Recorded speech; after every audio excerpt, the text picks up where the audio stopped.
Welcome back, everybody. This is Mike with Apex Archives. We are back at Tail of the Dragon, and who do we have with us today? Brian Bullock. Brian, where are you from? Originally Ohio. Okay. Been coming, well, live here for the last 2, but I've been coming down here for 23 years. Okay. So, native? I guess you could say that. My family, part of my family's from Buckhorn Lake, Kentucky, so I've always ran around Appalachia. And then my grandfather's from Western Tennessee, so... Beautiful. And he was the one who brought me here for the first time. Beautiful. Do you think you'll ever leave the area? No. Now that I live down here, like, I ain't got no reason to leave and go back to the city. Fair. It's beautiful. Like, this area, like summer months, fall months, this area is beautiful. Yeah, it's definitely the best area that I've lived in. The tropical environment, you got to get used to it. The humidity. Most people come here and they're thinking, oh, it's like just the mountains and that kind of thing. No, it's like a full-out tropical environment with salamanders and lizards and snakes are crazy here. Like, really? People don't understand. Yeah. What's the most venomous snake we've got here? The There's copperheads, right? coppers, and then there's rattlesnakes. So rattles. Oh, okay. So, well, like I said, we're at the Dragon today, and you being a local tends to let a lot of people know, especially some people watching this, that you probably have something built for this road. It originally started out as living up north. Yep. So like mid-Ohio was kind of the outlet, because coming down here, you know, every other weekend, which I did do the last year before I moved down here, gets expensive. Would you say that this road is your therapy place? To an extent. The car does better on like Hellbender and Moonshiner and the Gambler, just because of the aero. And those are other roads outside of the Dragon. Those are roads outside of the Dragon. Okay. I still have a blast up here. Right. But you can definitely tell the car's still in a transition period, because I'm trying to get it more set up for this. Because it's been so set up for higher speed stuff. Okay. Well, I'm going to give you like full range to just give me like a really good walk around of what you got going on. All right. What do we have? What is this today that we're looking at? It's a 2016 ND Miata Club. I bought it four years ago. Especially, I think this is 5 years at the end of this month. But it started out with just, coilovers, wheels, and tires. And then I don't know how to leave anything alone.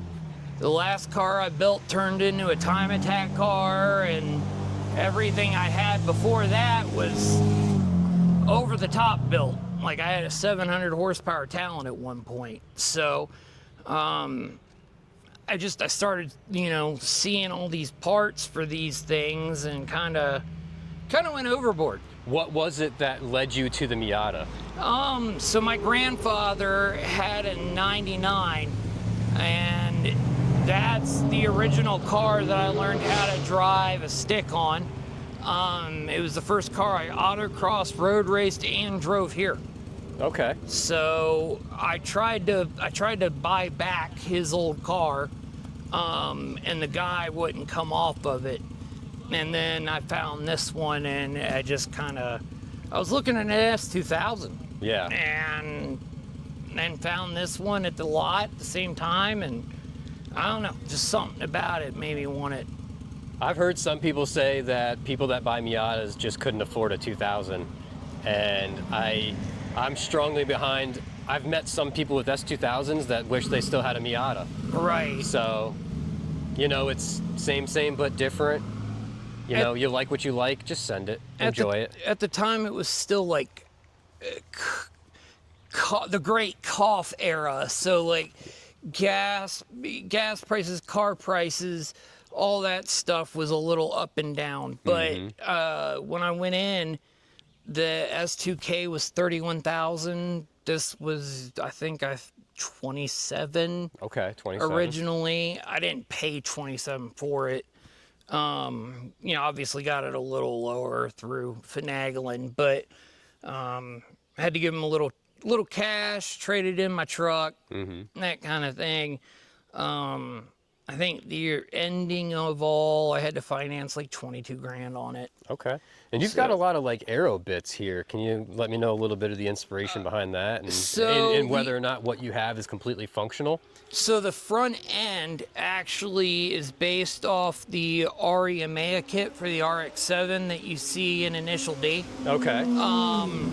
It's made by a company called NUE Japan.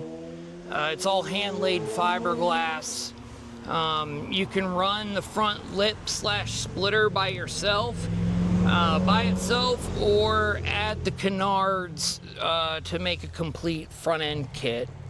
But as far as I know, like obviously they haven't done like a bunch of wind tunnel testing on it, but I can tell it works, or at least at the time I could tell it works because I've added so much stuff to it now. Any power mods? Yeah, intake, throttle body spacer, header back, no cats, no resonators, tuned on Versatune. Good stuff. So, revs to 7,400 and all those fun little bits. Upgraded the transmission with an IRP shifter. Other than that, the drivetrain's still stock internals, stock outside. For the people in the back, there's bikes a lot today. Yeah, So. I mean, yeah, it's got 141,000 miles on it. So okay. I've beaten on it pretty good. I bought it with 57,000 miles, so that should probably should say something about how much I've driven the car. Good. Good. I don't like. What are we running on the wheels? So those are 17x9 Koenigs, meant for the ND to clear the calipers on a stock setup. I obviously have two pieces right now. My plan's to go back to just a single piece rotor, because it's hard to build up heat in the brakes up here when you're running that big, and honestly, two pieces are only really good for the track. Much rather go back to a single piece rotor on the street. Was your hardtop hard to source? DG Motorsports actually reached out to me because I have the Safety 21, which is just a Cusco cage, but it's approved for American use. So it's SFI approved, it's got the measurement hole in it, but DG had on their website that it would not fit over anything besides a custom cage. So when they found out I had that cage, they sent me the hardtop and were like, hey, if it fits, we'll figure it out, but at least I'll know it fits over some kind of cage. So when it fit, I messaged him and he literally just told me to keep the hardtop. That's awesome. Where was the inspiration for the wing? So originally I started out with the Goodwin Edition 67-inch APR, and I liked it, but you only get through so much with a body-mounted wing. When I was living up in Ohio, I was obviously, going to the track a lot more. So I, made the deal to get this wing. It just didn't show up until I moved down here. But I wanted a chassis mount. I wanted something that would definitely work, and that there were, the wind tunnel testing for.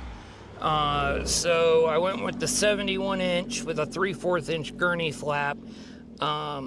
I don't have to run the gurney flap very often, or pretty much at all anymore. Okay. But, you know, with the adjustments in the wing, I could run a massive front splitter on the car and be okay. Still be okay. Yeah. Okay.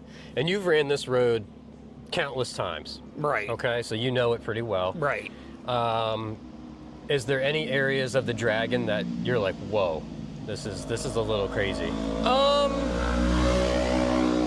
Occasionally, especially right now, because I have to kind of flat out run through gravity cavity, technically coming uphill, which is towards Killboy. Because if I don't plant in that one corner where it's an uphill curve, I'll lose traction coming through there. Right. And so that typically means I got to hit that thing at about 35 to 45, and you can hear my splitter bang off the ground. It's pretty a normal thing is to hear the splitter hit, which I need to finally get around to pulling that splitter off, because the plan is to build newer mounts and increase the size of the front splitter. Okay. Is there any areas, I'm just trying to figure out, is there any like one section that you just absolutely love the most? I've had some people say that they actually like the section after the overlook. I've had some people say, oh man, I just really love the S's after the straight before gravity. Shaw's Grave. Okay, what mile marker would that be? Oh, geez, 6.4? 6.4 in. 6.4. Okay. Because coming towards the overlook, I can pretty much just let the ass end hang out if I want to. Because really not a lot of people use the pull-off there. Okay. And then coming back the other way, I can't let it hang out as much, but, you know, it's a nice kickback around, and then it leads into another one. But I think the biggest thing for me is that spot, there's a grave up there, and most people don't know that. It's actually named after a northern spy from the Army who got caught by a Southern patrol. And then, you know, they informed his wife that they had to, you know, put him down. Oh, wow. And a little bit of a history check for the day. Yeah. So they brought in, and the wife came and put a gravestone in. We'll set this right here for us. And I usually like to close everything out for people too. So for people who have never been here, any words of advice for somebody who's, hey, I think I'm gonna go to the Dragon one weekend, this is the car that I have. Is there any words of advice that you'd say to prep them for their trip and then their time here?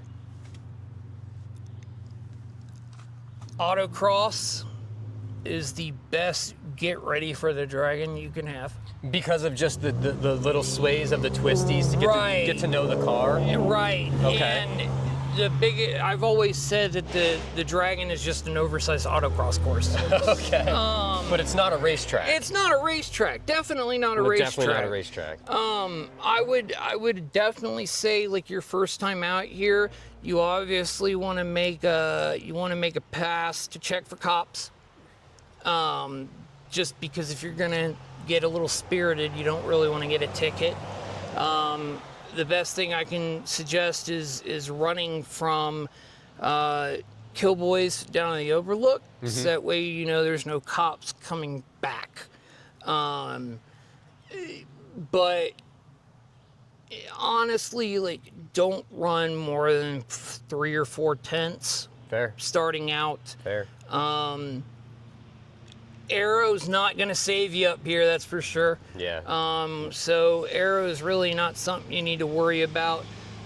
Tires, brakes, and then, you know, bleed your brakes, check your tires. So you'd say tires, brakes, and suspension would be like top 3? Yeah. Just, you know, a basic good alignment. Fair. should do you. Okay.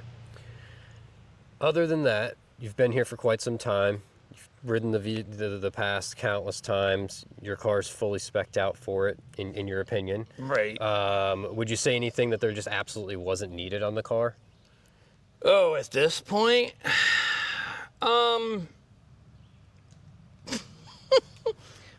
most of the damn parts, honestly. Okay. All right. So just give yourself some suspension, some tires, some brakes, and just have a good day. Right, Okay. right. The car is really overbuilt for here. Fair. As you see, a lot of the people who come here, who build cars for here, it's always just suspension, brakes, wheels, and tires. Yep. They pretty much leave the exterior stock. Yeah. I'm 42 and came up in a very different generation where we touch everything. That's right. And don't leave any one thing alone. And so everything I've ever built's had a ton of aero, a ton of this, that, or the other. Okay. And I don't think I could ever build a car where I leave the exterior stock. It's just not possible. Fair. Well, the car's gorgeous. I mean, at the end of the day, like, I'm a fan. I don't think it's overbuilt. I think for what it is, it's purpose-driven. It has your own personal style and flair on it, which is what I love. You've made it your own without giving a crap, right? Like that's the way things need to be, right? I literally do not care if people like the car. And that's okay. It's not for them, it's for you. And it doesn't have to make sense, that old saying, as long as you're happy, right? Right. So I love it. I'm a fan, and I'm sure some other people are going to love it. Any tidbits of extra advice that you think that you could give anybody? I mean, obviously we know the usual. Please don't cross the mustard.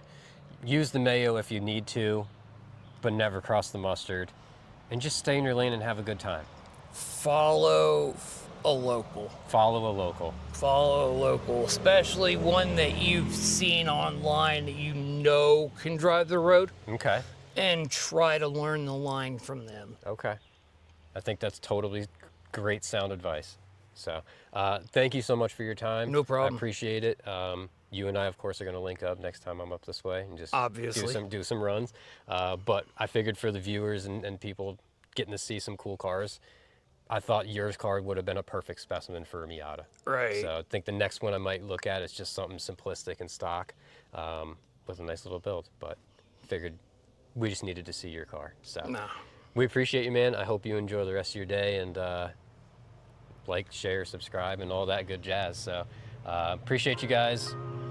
Give me a good follow if you can. Like I said, Apex Archives, we're going to be sending out tons of vehicles and cars along the way the next couple months.